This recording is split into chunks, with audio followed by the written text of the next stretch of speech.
Hello दोस्तों, मैं आपका दोस्त नवीन और आप सुन रहे हैं हॉरर कहानी मेरी जुबानी।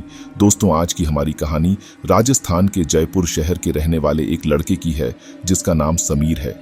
तो चलिए अब ये कहानी समीर के पॉइंट ऑफ व्यू से सुनते हैं। लेकिन कहानी को शुरू करने से पहले बस मैं आपसे यह कहना चाहता हूं कि अगर आप पूरी कहानी सुनेंगे तो आपको बहुत मजा और डर का एहसास होने वाला है।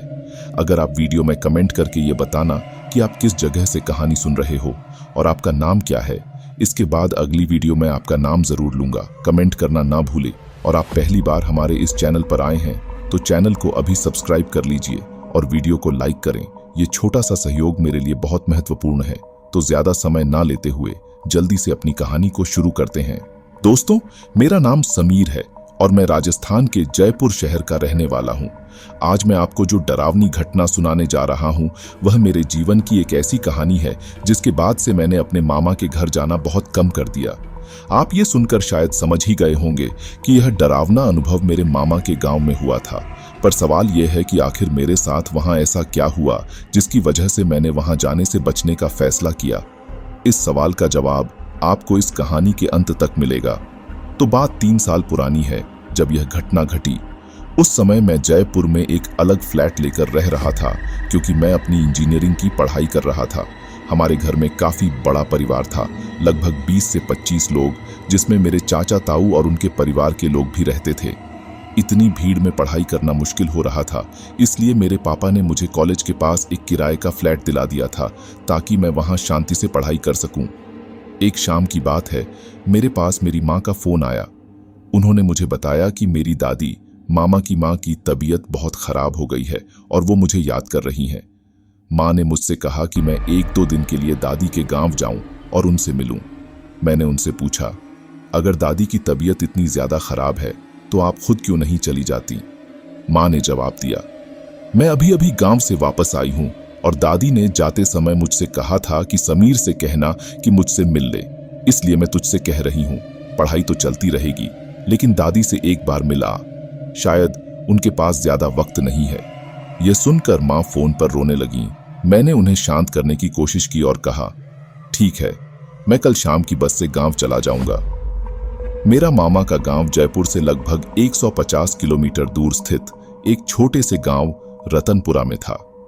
यह गांव थोड़ा दूर दराज का इलाका था जहां जाने के लिए सिर्फ कुछ ही बसें चलती थीं। मैंने बस पकड़ने की योजना बनाई और अगले दिन गांव के लिए रवाना हो गया। मैंने तय किया कि मैं 2 दिन नानी के पास रुककर शनिवार और रविवार की छुट्टी के बाद सोमवार को वापस लौट आऊंगा। मम्मी से फोन पर बात होने के बाद अगले दिन नानी के गांव जाने की योजना पक्की हो गई। लखनऊ से मेरे ननिहाल के लिए रोजाना शाम 4 बजे एक बस जाती थी जो सुबह 8 बजे ननिहाल से लौटती थी। शाम की बस गांव की तरफ जाने वालों को लेकर चलती थी, इसीलिए मैंने तय किया कि मैं 3 बजे अपने फ्लैट से निकलूंगा ताकि समय से बस पकड़ सकूं। आधे घंटे पहले ही मैं बस स्टैंड पहुंच गया था। बस के आने में अभी भी समय था, इसीलिए मैं वहीं बैठकर इंतजार करने लगा। तभी मेरी नजर पास रखे अखबार पर पड़ी और मैंने उसे पढ़ना शुरू कर दिया। अखबार में जो खबर मैंने पढ़ी उसने मेरा मन विचलित कर दिया। वह खबर किसी और जगह की नहीं बल्कि मेरी नानी के गांव के पास के हाईवे की थी। दरअसल मेरी नानी के गांव से लगा एक हाईवे था और उसी हाईवे से गांव जाने का रास्ता निकलता था। बस मुझे वहीं हाईवे के पास ही उतारने वाली थी और वहां से 15 से 20 मिनट पैदल चलने के बाद नानी का गांव आता था। करीब 3 किलोमीटर की पैदल यात्रा के बाद दूर से ही वह छोटा सा गांव नजर आने लगता था। लेकिन आज अखबार में जो खबर पढ़ी उसने मुझे चौंका दिया। खबर में लिखा था कि उस हाईवे पर आए दिन अजीब घटनाएं हो रही हैं।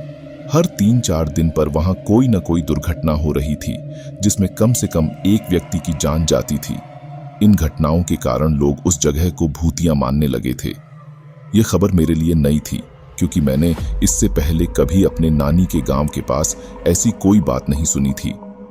मैंने सोचा कि शायद बार बार होने वाले एक्सीडेंट की वजह से लोगों के मन में डर बैठ गया है और अब उन्होंने उस जगह को भूतिया मान लिया है। मुझे वैसे भी इन बातों पर ज्यादा यकीन नहीं था, इसलिए खबर पढ़कर मैंने अखबार को साइड में रख दिया। हालांकि इस खबर ने मेरा मूड खराब कर दिया था, इसलिए मैंने सोचा कि इसे भूलकर कुछ खाने का सोचा जाए। मैंने अपने बैग से कुछ स्नैक्स निकाले और खाते खाते बस के आने का इंतजार करने लगा। कुछ ही देर बाद बस आ जाती है और मैं उसमें चढ़ जाता हूँ। शुरुआत में मुझे खड़े रहना पड़ा क्योंकि कोई सीट खाली नहीं थी, लेकिन शहर से थोड़ा आगे निकलते ही कुछ सवारियां बस से उतर गईं और मुझे बैठने के लिए खिड़की वाली सीट मिल गई जैसी मैं चाहता था। अब मैं खिड़की के पास बैठकर सफर का आनंद ले रहा था और बस तेजी से अपनी मंजिल की ओर बढ़ रही थी। मैं धीरे धीरे अपनी नानी के गांव के करीब पहुंच रहा था, लेकिन इस बात का जरा भी अंदाजा नहीं था कि आज नानी के गांव पहुंचने से पहले ही मेरे साथ कुछ ऐसा होने वाला था जिसे मैं कभी सपने में भी नहीं सोच सकता था। मैं बस की सीट पर बैठकर कानों में ईयरफोन लगाए गाने सुन रहा था, सफर का आनंद ले रहा था। जैसा कि मैंने पहले बताया, लखनऊ से नानी के गांव गुलिया का सफर लगभग 4 घंटे का था। मुझे अंदाजा था कि मैं रात के करीब 8 से 8 बजे तक गांव पहुंच जाऊंगा। बस मुझे हाईवे के पास उतारने वाली थी और वहां से मुझे करीब 3 किलोमीटर पैदल चलकर गांव जाना था। बस शाम 4 बजे लखनऊ से चली थी और मुझे मालूम था कि रास्ते में समय लग सकता है, इसलिए मैं मन में यही सोच रहा था कि शायद 8:30 तक बस से उतर जाऊंगा। सफर में काफी समय बीत चुका था और घड़ी में अब 7:30 बज रहे थे। मैं सोच रहा था कि कुछ ही देर में मुझे बस से उतरना है, इसलिए मैंने तय किया कि अब मैं बिल्कुल भी नींद नहीं लूंगा ताकि कहीं आगे ना निकल जाऊं। मेरे मन में यह सब सोच ही रहा था कि अचानक बस की रफ्तार बढ़ने लगी। बस ऐसे लहराते हुए चल रही थी जैसे ड्राइवर के काबू में न हो। ये देखकर कई सवारियां उठकर ड्राइवर को चिल्लाने लगीं, अरे सही से बस चलाओ, तुम क्या कर रहे हो। तभी ड्राइवर केबिन से जोर से आवाज आती है, बस के ब्रेक फेल हो गए हैं, बस अब मेरे काबू में नहीं है। ये सुनते ही बस में सवार सभी यात्रियों के दिल की धड़कनें तेज हो गईं और उनमें मैं भी एक था। बस अब बेकाबू हो चुकी थी और कुछ ही देर बाद तेजी से लहराते हुए करीब 100 मीटर आगे जाकर एक पेड़ से टकरा गई। उस टक्कर के साथ बस में बैठी सभी सवारियों को जोरदार झटका लगा। जैसे ही बस टकराई, आगे से एक जोरदार आवाज आई और सभी यात्रियों के सिर सामने की सीटों से टकरा गए। मेरे सिर पर भी जोर से चोट लगी और मैं दर्द से कराहने लगा। मैंने एक हाथ से अपना सिर पकड़ा और जब मैंने अपना हाथ अपनी आंखों के सामने लाया तो देखा कि वह खून से सना हुआ था। वह खून मेरे सिर से बह रहा था। यह एक ऐसा डरावना क्षण था जिसे मैं कभी भूल नहीं सकता। बस के टकराने से मुझे और बाकी सवारियों को काफी चोट आई थी, लेकिन सबसे डरावनी बात यह थी कि इस हादसे से पहले मुझे जरा भी अंदाजा नहीं था कि मेरे साथ कुछ ऐसा होने वाला है। खून देखते ही मैं घबरा गया, लेकिन ध्यान से देखने पर महसूस हुआ कि खून ज्यादा नहीं बह रहा था। मैंने तुरंत अपनी जेब से रुमाल निकाली और सिर पर जहां से खून आ रहा था वहां बांध ली। बस अब पूरी तरह रुक चुकी थी, लेकिन अंदर अफरा तफरी मच चुकी थी। उस भगदड़ के माहौल में मैं भी अपनी सीट से उठकर जल्द से जल्द बस से नीचे उतरने की कोशिश करने लगा। कुछ ही देर में मैं बाकी यात्रियों के साथ सुरक्षित बस से बाहर आ गया। नीचे उतरते ही मैंने देखा कि बस में सवार किसी को भी गंभीर चोट नहीं आई थी। सभी को मेरी तरह ही मामूली चोटें लगी थीं, लेकिन बस का ड्राइवर बेहद घबराया हुआ था। उसने नीचे उतरकर हमसे जो बात बताई, उसे सुनकर हम सभी का दिल बैठ गया। उसने बताया कि ब्रेक फेल होने से पहले बस के सामने अचानक 15 से 20 लोगों की भीड़ आ गई थी। उनमें महिलाएं, बच्चे और पुरुष सभी शामिल थे। ड्राइवर ने बताया कि जब वे लोग अचानक से सड़क पर आए तो उसने बस को रोकने के लिए अचानक ब्रेक लगाए, लेकिन इस कारण बस के ब्रेक फेल हो गए और फिर बस अनियंत्रित होकर पेड़ से जा टकराई। ड्राइवर की बात सुनने के बाद बस में मौजूद कुछ बुजुर्ग यात्रियों ने कहना शुरू किया कि यह हादसा उन भटकती हुई आत्माओं का काम था जिनके बारे में कई बार सुना गया है कि वे इस हाईवे पर दुर्घटनाएं करवाती हैं। मैंने पहले भी उन कहानियों को सुना था, इसलिए उनकी बातों में मेरी रुचि बढ़ गई। बुजुर्ग व्यक्ति कहने लगा कि यह एक आत्मा का काम नहीं, बल्कि कई आत्माओं का काम है। वह चेतावनी देते हुए कहने लगा कि वे आत्माएं अभी हमारे आसपास ही हैं, वे हमें देख रही हैं और हमारी बातें सुन रही हैं। उनकी बातों से माहौल और भी भयावह हो गया। फिर वह बुजुर्ग व्यक्ति अपना सामान उठाकर घने अंधेरे में आगे बढ़ गया। जाते जाते सभी को चेतावनी दे गया कि इस जगह पर ज्यादा देर रुकना सही नहीं है। जिसे भी जहां जाना है उसे पैदल ही निकल लेना चाहिए। उस बुजुर्ग की चेतावनी सुनकर सभी सवारियों में डर फैल गया। तभी ड्राइवर और कंडक्टर ने हमसे कहा कि बस अब आगे नहीं जा सकती। जैसा कि मैंने पहले बताया था, बस के आगे से तेज आवाज आई थी। वह आवाज बस के बड़े शीशे के टूटने की थी, क्योंकि टकराने के दौरान शीशा बुरी तरह से टूट गया था। बस के आगे कई और हिस्से भी क्षतिग्रस्त हो गए थे। सबसे बड़ी समस्या यह थी कि बस के ब्रेक पूरी तरह से फेल हो चुके थे और इस हालत में बस को फिर से चलाना बेहद खतरनाक था। अब समस्या यह थी कि बस आगे नहीं जा सकती थी और हमें इस सुनसान जगह से किसी तरह निकलना था। उस वक्त बस का कंडक्टर और ड्राइवर हमसे कहने लगे, अगर यह शहर का इलाका होता तो हम फोन करके दूसरी बस बुला लेते, लेकिन इस गांव के सुनसान इलाके में रात के समय कोई दूसरी बस नहीं आएगी। वैसे भी जहां हमें जाना था वहां से सिर्फ 5 से 7 किलोमीटर की दूरी ही बची है। आप सभी को भी उतनी ही दूर जाना है, इसलिए जितनी जल्दी हो सके पैदल ही यहां से निकलना ठीक रहेगा। रात जितनी गहरी होगी, इस रास्ते पर रुकना उतना ही खतरनाक हो जाएगा। हम खुद भी अब गांव की तरफ निकल रहे हैं। सुबह आकर बस को देखेंगे। फिलहाल जान से ज्यादा कुछ जरूरी नहीं है। जैसे ही ड्राइवर और कंडक्टर ने यह बात कही, वहां सवारियों के बीच चर्चा और शोरगुल शुरू हो गया। हर कोई अपने अपने हिसाब से निर्णय लेने लगा। उसी वक्त मैंने एक अजीब सी चीज नोटिस की। जो लोग पहले बस में सवार थे, उनकी संख्या अचानक बढ़ गई थी। मैंने देखा कि पहले बस में लगभग 30 से 35 लोग थे, लेकिन अब वहां लगभग 40 से 45 लोग खड़े थे। यह देखकर मैं हैरान रह गया और सोचने लगा, यह अतिरिक्त लोग अचानक कहां से आ गए। ज्यादातर लोग ड्राइवर और कंडक्टर से जोर जोर से बात कर रहे थे, लेकिन मैंने देखा कि जो नई भीड़ थी वे चुपचाप खड़े थे। उनके सिर पर सामान था और वे बस कंडक्टर और ड्राइवर की तरफ देख रहे थे। ये लोग बहुत शांत थे और उनके चेहरे पर एक अजीब सी शांति थी। उनमें औरतें, बच्चे और बुजुर्ग सभी थे, लेकिन उन्होंने कुछ नहीं कहा। उनके हाव भाव और कपड़ों को देखकर लग रहा था कि वे आसपास के किसी पुराने जमाने के लोग हैं। मुझे यह भी लगा कि वे शायद हमारी बस में पहले नहीं थे, बल्कि कहीं से अचानक प्रकट हो गए थे। मुझे यह सब देखकर बहुत अजीब लगा, लेकिन बाकी किसी ने उन लोगों पर ध्यान नहीं दिया। ऐसा लग रहा था जैसे सिर्फ मुझे ही यह बात दिख रही थी, या शायद मैं ही इसे महसूस कर रहा था। मैं मन ही मन थोड़ा डर गया, लेकिन कुछ बोल नहीं सका। फिर कंडक्टर और ड्राइवर के साथ सभी लोग पैदल निकलने का फैसला करने लगे।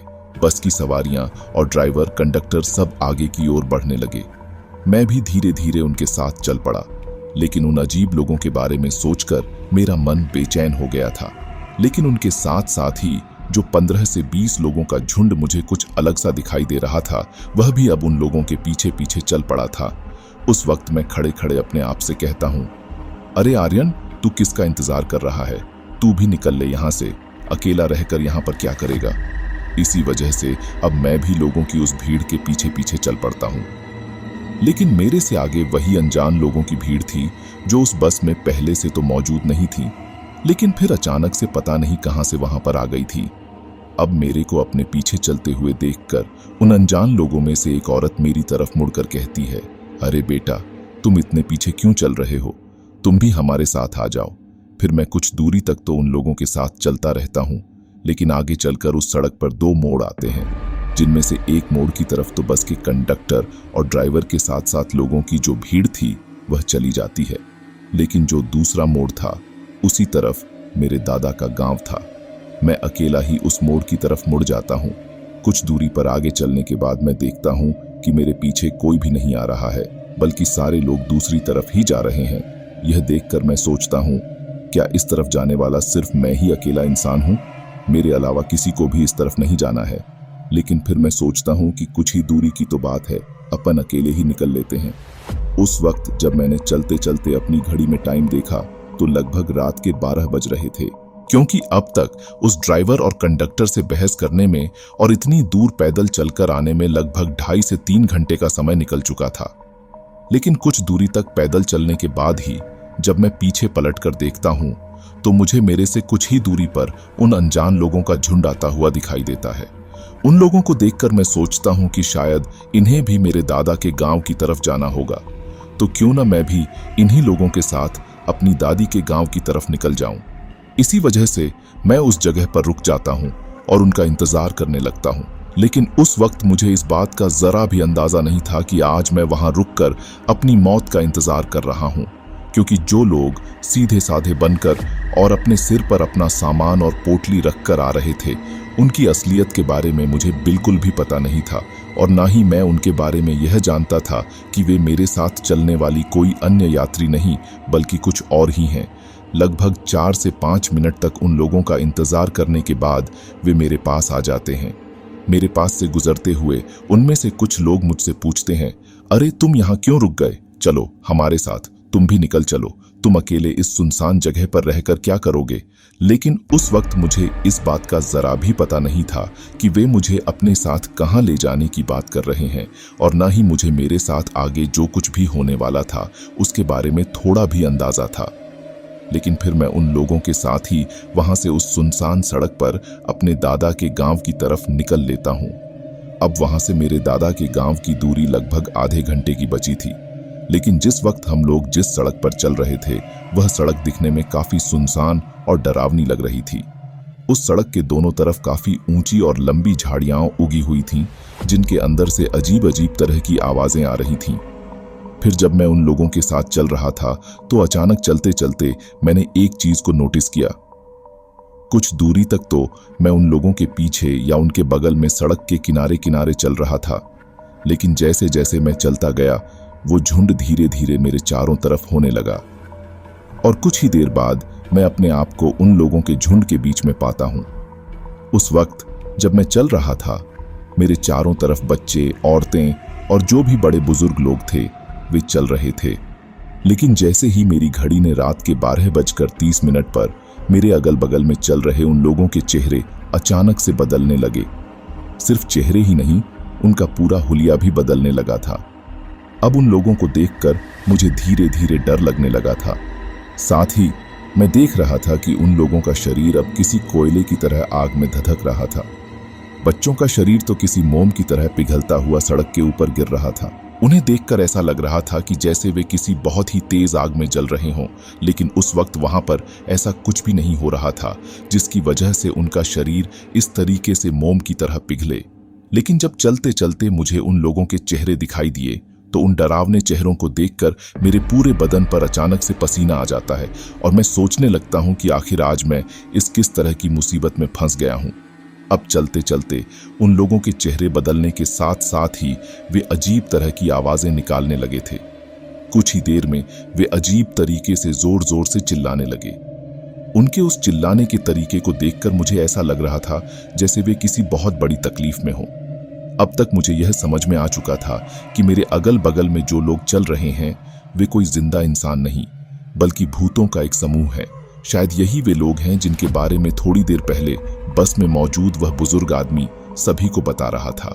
उसने चेतावनी दी थी कि इस जगह पर ज्यादा देर तक रुकना ठीक नहीं है, जितना जल्दी हो सके यहां से निकल जाओ। लेकिन उस वक्त मैंने बस के ड्राइवर और कंडक्टर के साथ रहकर बहुत बड़ी गलती कर दी थी। अब मैं इतना ज्यादा डर चुका था कि मेरा शरीर थर-थर कांपने लगा। सड़क के दोनों तरफ घना अंधेरा और ऊंचे ऊंचे पेड़ दिखाई दे रहे थे। मेरे अगल बगल कोई साधन नहीं था और न ही कोई जिंदा इंसान। अपने आप को उन भूतों के समूह में पाकर मैंने सोच लिया था कि आज मेरा मरना पक्का है। डर के मारे मेरे कदम आगे बढ़ने से रुक गए, और एक जगह पर जाकर तो मेरे लिए एक कदम भी चलने की हिम्मत नहीं हो रही थी। उस वक्त तक मेरा दिमाग पूरी तरह से एक अलग ही जोन में चला गया था और शरीर से हर जगह बुरी तरह से पसीना निकल रहा था। जैसे ही मैं रुका, वे भूत भी वहीं रुक गए, और अब वे आगे बढ़ने के बजाय मेरी तरफ पलट गए, सभी अजीब तरीके से मुझे घूरते हुए। उस वक्त उन लोगों के बीच में खुद को पाकर मैंने सोच लिया कि कुछ ही पल में ये लोग मुझे यहीं पर मार देंगे। जैसा कि उन्होंने कुछ देर पहले मुझसे कहा था, तुम अकेले यहां रहकर क्या करोगे, तुम भी हमारे साथ चलो। मुझे लगा कि वे मुझे मारकर मेरी आत्मा को हमेशा के लिए अपने साथ ले जाएंगे। शायद इस रास्ते पर जितने भी एक्सीडेंट होते हैं वे इन्हीं लोगों के कारण होते हैं। उस वक्त मुझे समझ नहीं आ रहा था कि कैसे इस मुसीबत से बाहर निकलूं। उन्हें देखकर मेरा दिल तेजी से धड़कने लगा और मुझे ऐसा लगने लगा कि मैं यहीं पर हार्ट अटैक से मर जाऊंगा। फिर मैंने मन में अपने भगवान और इष्ट देव को याद किया और उनसे प्रार्थना करने लगा, हे भगवान, मुझे किसी भी तरीके से एक बार जीवन दान दे दो और मुझे इस भूतों और चुड़ैलों के समूह से बाहर निकालो। अचानक सामने से आती हुई एक बुलेट मोटरसाइकिल की आवाज सुनाई दी। उस आवाज के साथ साथ उस सुनसान और अंधेरी सड़क पर एक रोशनी भी दिखाई दी, जो शायद बुलेट मोटरसाइकिल की हेडलाइट थी।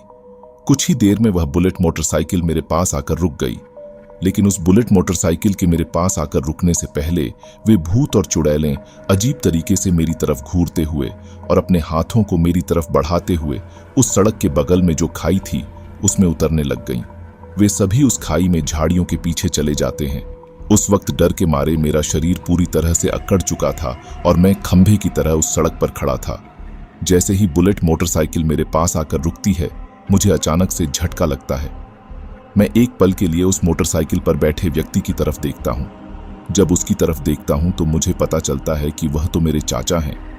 फिर वे मेरे पास आकर कहते हैं, अरे रोहित, तू यहां पर क्या कर रहा है? तुझे तो कब का घर पर आ जाना चाहिए था। मेरे इतना घबराया हुआ और पूरी तरह से पसीने में भीगा हुआ देखकर शायद वे समझ चुके थे कि मेरे साथ यहां पर कुछ डरावनी घटना हुई है। फिर वे मुझे वहां से बाइक पर बिठाते हैं और बाइक को मोड़कर मेरी नानी के घर की तरफ निकल लेते हैं। लेकिन रास्ते में चलते वक्त मैंने उनसे कई बार यह पूछने की कोशिश की, आप इतनी रात को यहां पर क्या कर रहे हैं? तो उन्होंने मुझे सिर्फ एक बार एक ही जवाब दिया, घर चलने के बाद तुझे अपने आप ही सब कुछ पता चल जाएगा। फिर हम नानी के घर के बाहर पहुंचकर उनकी बुलेट मोटरसाइकिल रोकते हैं। मुझको बाइक से उतार कर कहते हैं, तू घर के अंदर चलो, मैं बाइक को थोड़ा साइड में खड़ा करके आता हूं। उनके ऐसा कहने पर मैं तुरंत ही दरवाजा खोलकर अंदर चला जाता हूं। जब मैं अंदर जाता हूं तो देखता हूं कि घर के लगभग सभी लोग सो चुके हैं, लेकिन शायद मेरी नानी मेरे इंतजार में जाग रही थी। मुझे देखते ही वह मुझे आवाज लगाती है, अरे रोहित बेटा, आ गया तू, आ मेरे पास आकर बैठ जा। मैं नानी के पास बैठकर कुछ देर बातें करता हूं और उस डरावनी सड़क पर जो कुछ हुआ था वह सारी बातें उन्हें बताता हूं।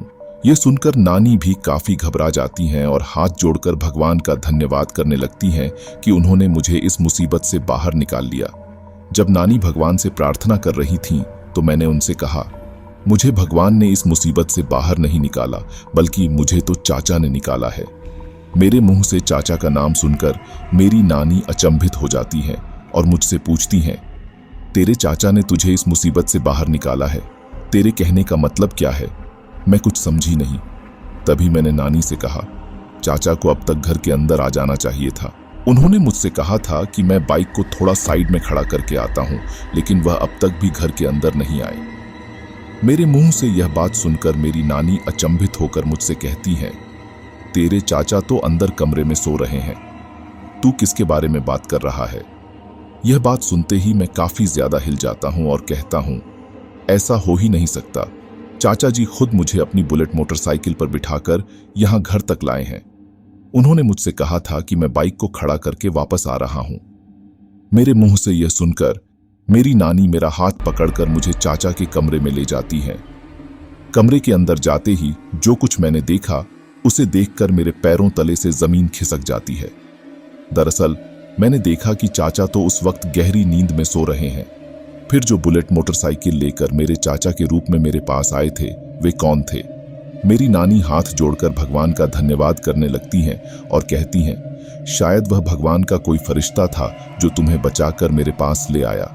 लेकिन इसके साथ ही मेरी नानी ने मुझे जो कहानी सुनाई वह अब तक की इस कहानी से भी ज्यादा डरावनी थी। उन्होंने बताया कि कुछ महीने पहले हमारे गांव के बगल में जिस सड़क पर एक बस का एक्सीडेंट हुआ था, उस वक्त बस में मौजूद सभी लोग जिंदा जलकर मर गए थे। जब एक्सीडेंट हुआ तब बस में आग लगी और गांव वालों ने सभी लोगों को बचाने की बहुत कोशिश की, लेकिन बस के दरवाजे अंदर की तरफ से बंद थे। इसी वजह से गांव के लोग बस के शीशे तोड़कर लोगों को बाहर नहीं निकाल पाए। उस वक्त बस में आग तेजी से फैल गई थी और लगभग 25 से 30 लोग जिंदा जलते हुए देखे गए थे। वह लोग अपने आप को बचाने के लिए तड़प रहे थे, लेकिन उनकी चीखें धीरे धीरे खत्म हो गईं। फिर वे बस के अंदर राख के ढेर में बदल गए। उस घटना के बाद किसी को भी हिम्मत नहीं हुई कि उन लोगों की राख को वहां से उठा सके। जब हादसे की खबर परिवार वालों को मिली तो उनमें भी इतनी हिम्मत नहीं थी कि वे अपने प्रियजनों की राख को लेकर उन्हें शांति दिला सकें। इस घटना के बाद उस सड़क पर बहुत सारे एक्सीडेंट होने लगे और लगभग हर हादसे में किसी एक व्यक्ति की जान जाती थी। मेरी नानी ने कहा, आज पहली बार ऐसा हुआ है कि तुम्हारी बस का एक्सीडेंट हुआ और किसी को ज्यादा गंभीर चोट नहीं आई। आज भी वह जली हुई बस उस सड़क के किनारे पड़ी हुई है। जो लोगों की टोली तुम्हारे आसपास चल रही थी और थोड़ी देर बाद जिनका जलता हुआ शरीर तुम्हें दिखाई दे रहा था, वे उसी दिन मरने वाले लोगों की भटकती आत्माएं थीं। उनकी आत्मा को अब तक शांति नहीं मिली है। मेरी नानी के मुंह से उस डरावनी दास्तान सुनकर मैं इतना डर गया कि उसी दिन मैंने सोच लिया कि मैं कभी भी अपनी नानी के गांव नहीं आऊंगा। हालांकि उसके बावजूद मैं कभी कभी अपने माता पिता के साथ नानी के गांव जाता हूं, लेकिन अकेले रात के समय उस सुनसान सड़क से जाने की गलती मैंने कभी नहीं की। जब उस बस का एक्सीडेंट हुआ था तब मैंने उस बस के बारे में इंटरनेट पर भी खोजबीन की थी। आज भी इंटरनेट पर उस बस के बारे में पूरी जानकारी उपलब्ध है, जिसे आप लोग भी देख सकते हैं। तो दोस्तों, ये थी आज की कहानी। मिलते हैं अगली वीडियो में।